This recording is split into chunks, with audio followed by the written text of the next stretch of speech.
Au détour d'une longue courbe, le fleuve Sénégal arrive ici à Kayedi, au confluent du Gorgol, l'un de ses deux affluents en Mauritanie, avec l'Oued El Garfa. Le pont de Kayedi est un ouvrage stratégique pour la ville et la wilaya. Mais la courbe extérieure que décrit le fleuve ici accentuait l'érosion qui menaçait à la fois la digue et la berge. Une menace qui demandait une intervention d'urgence pour sauver à la fois l'ouvrage principal qui est le pont Vannes et la digue protectrice de l'ensemble de l'écosystème de la ville. Cet ouvrage, le pont Vannes de Kayedi, qui est très ancien, a été réalisé pour justement réguler le débit au niveau du Gorgol, pour permettre la mise en valeur des terres du Waalo. Par son mécanisme d'ouverture et de fermeture, le pont Vannes remplit plusieurs fonctions.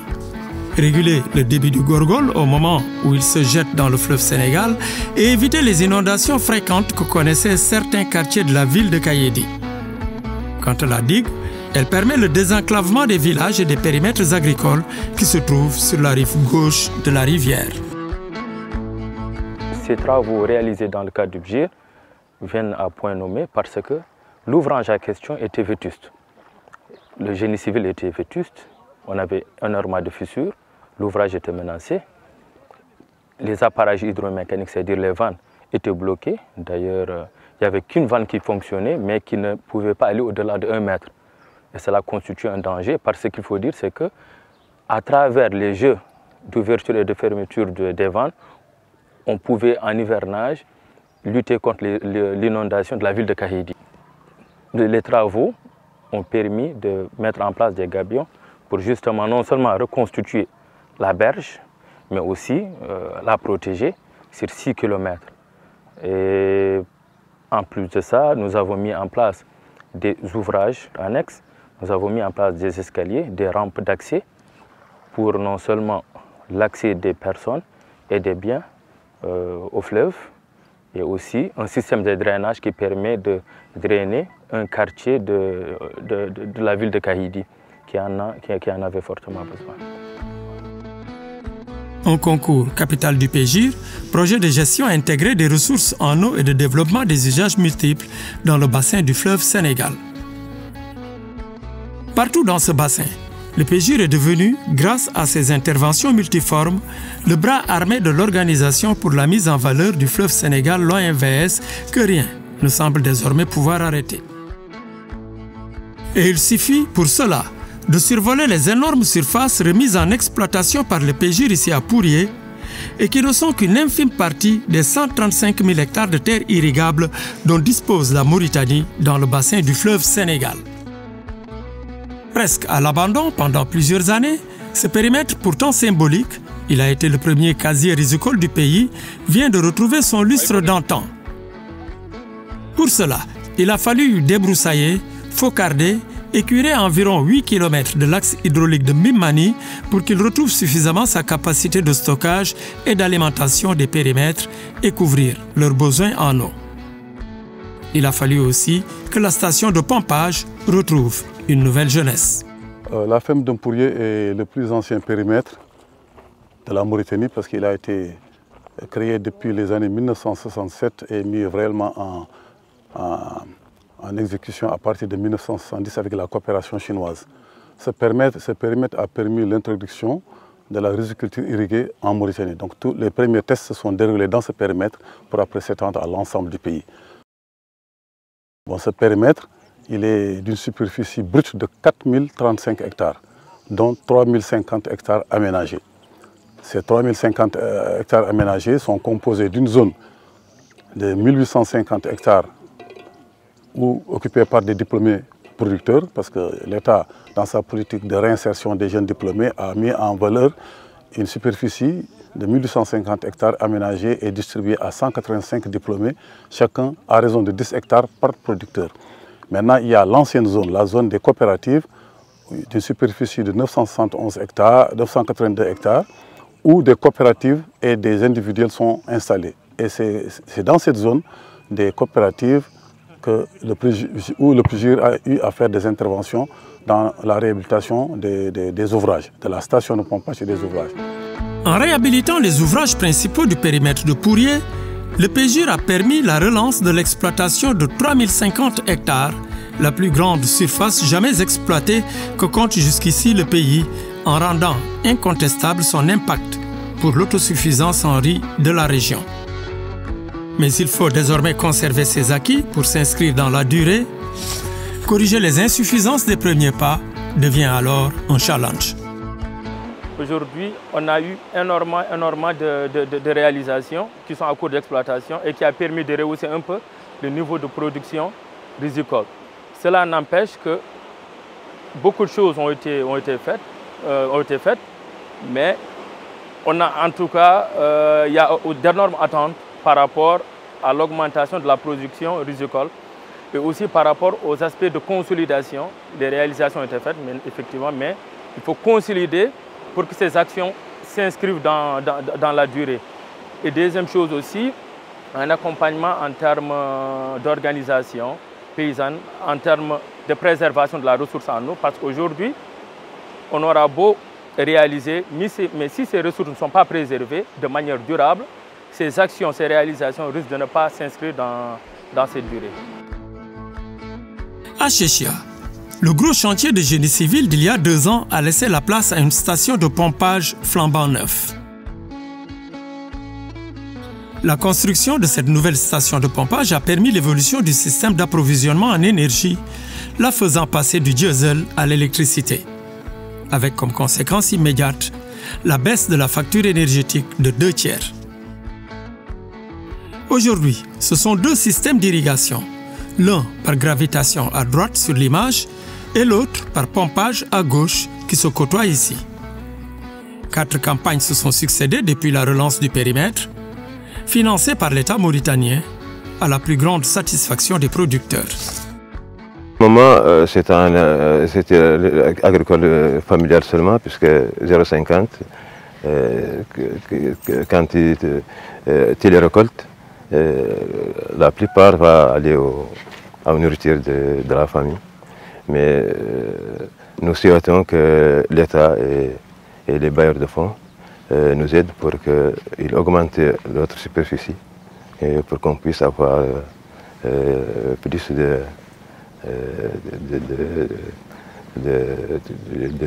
de superficie pour qu'on avance vers notre.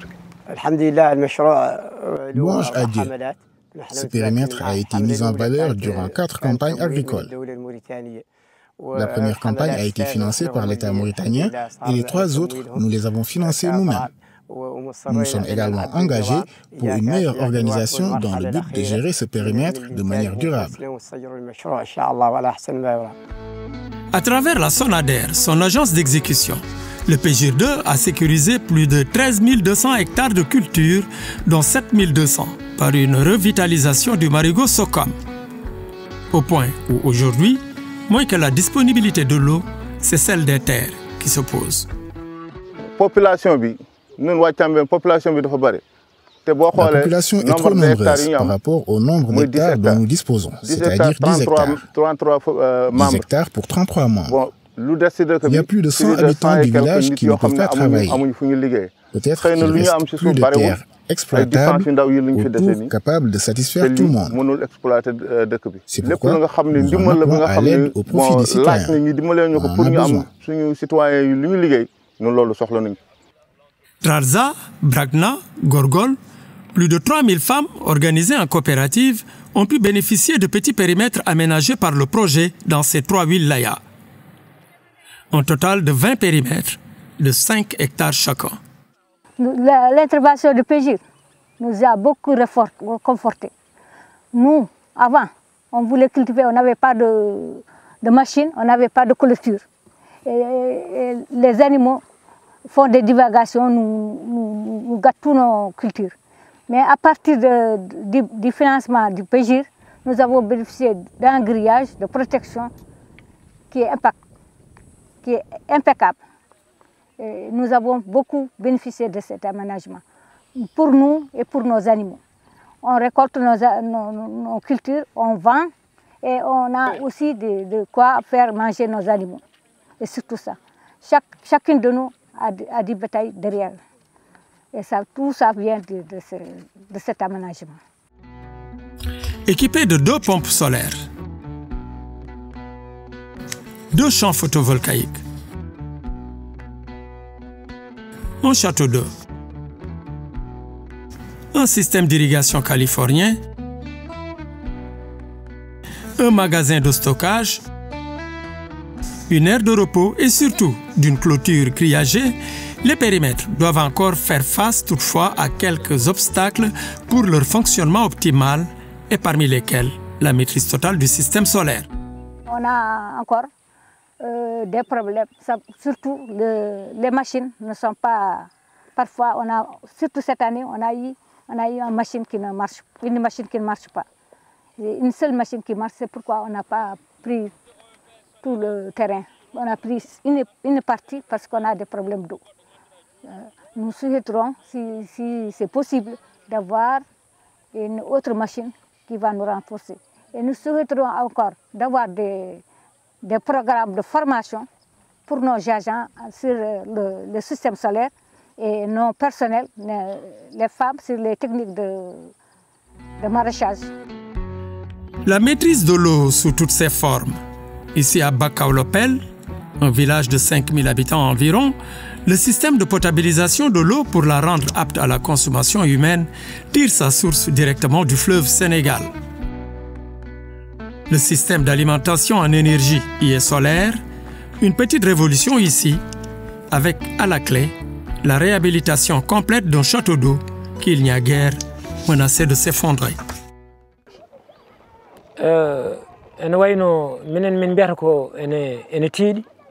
Étant donné que les populations sont pauvres, nous trouvons que les taxes sont chères.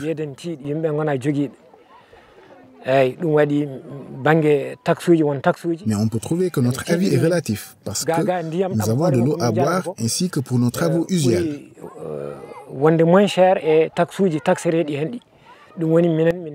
C'est juste que les taxes qui s'y ajoutent sont chères pour nous.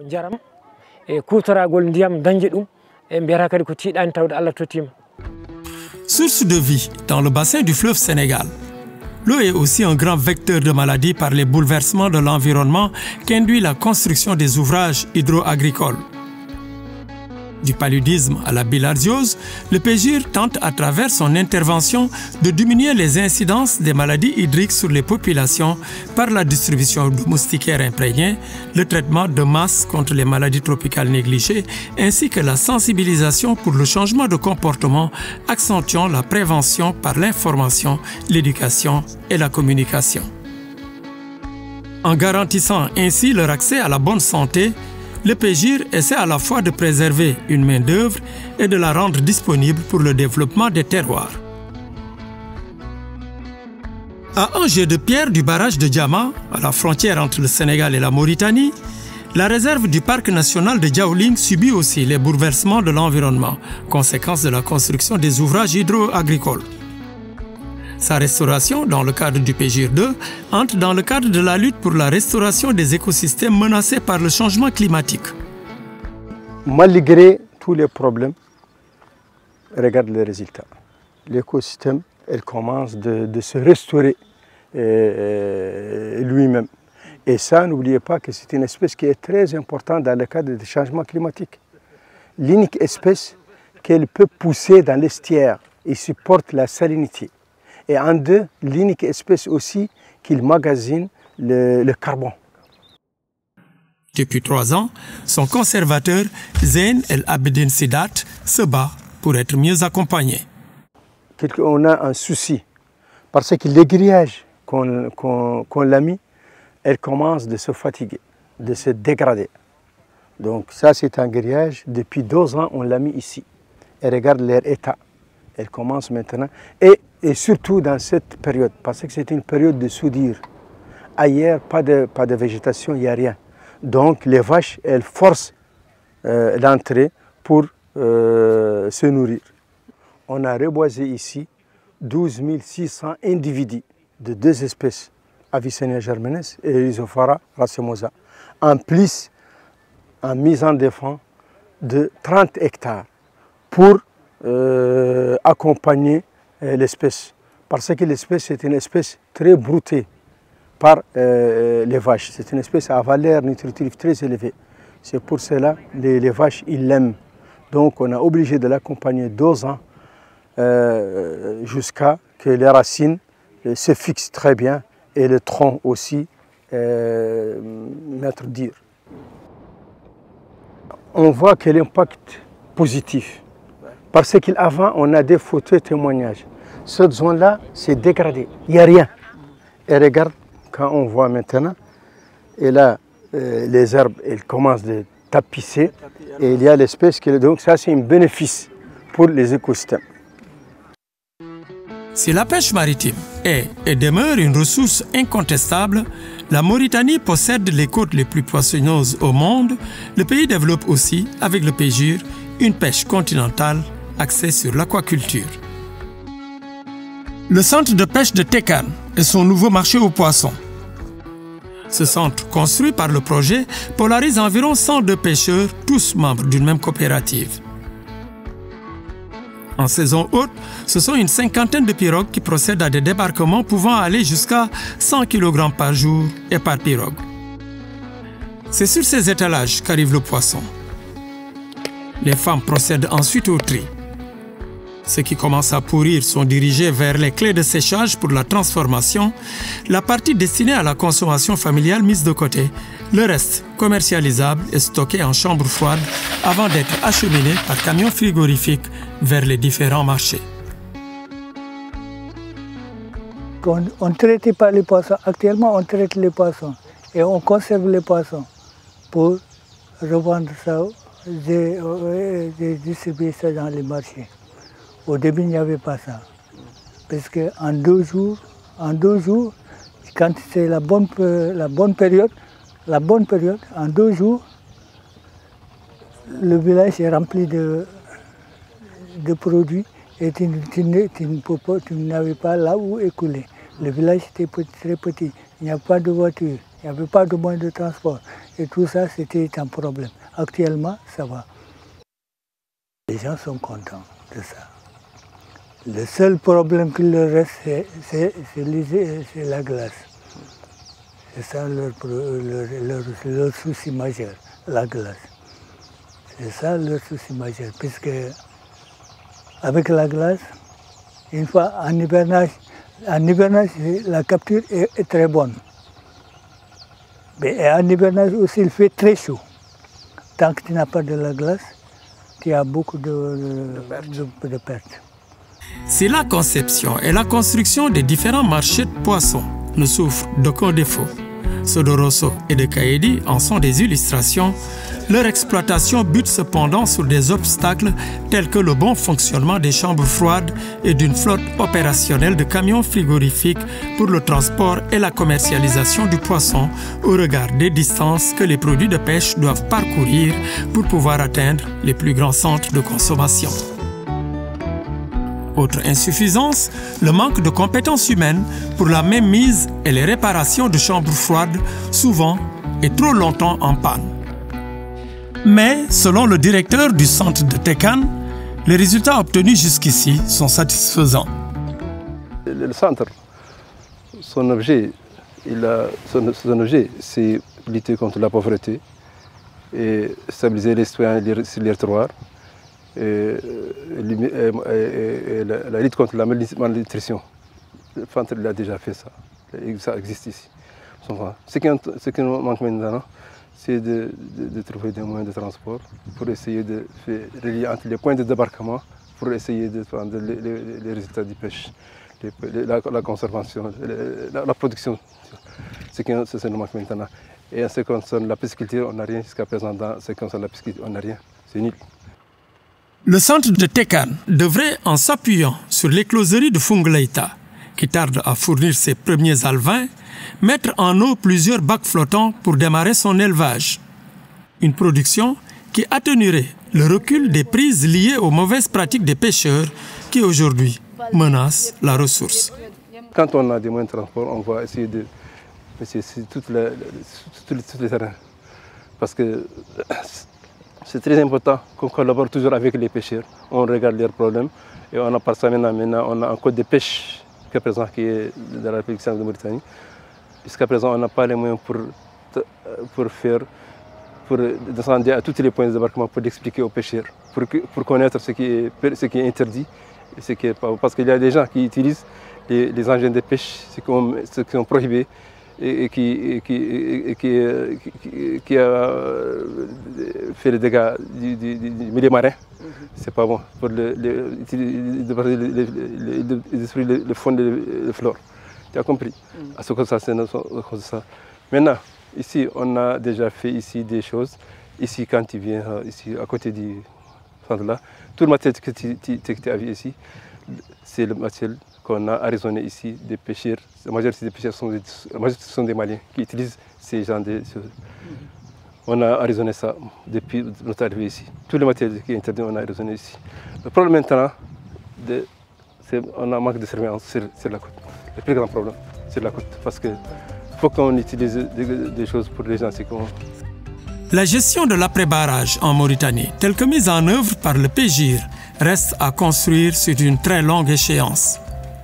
Ainsi perçu, les populations vivent dans l'espoir de voir le projet les accompagner encore pendant longtemps pour que l'eau du Fouta Djallon continue à irriguer leur vie.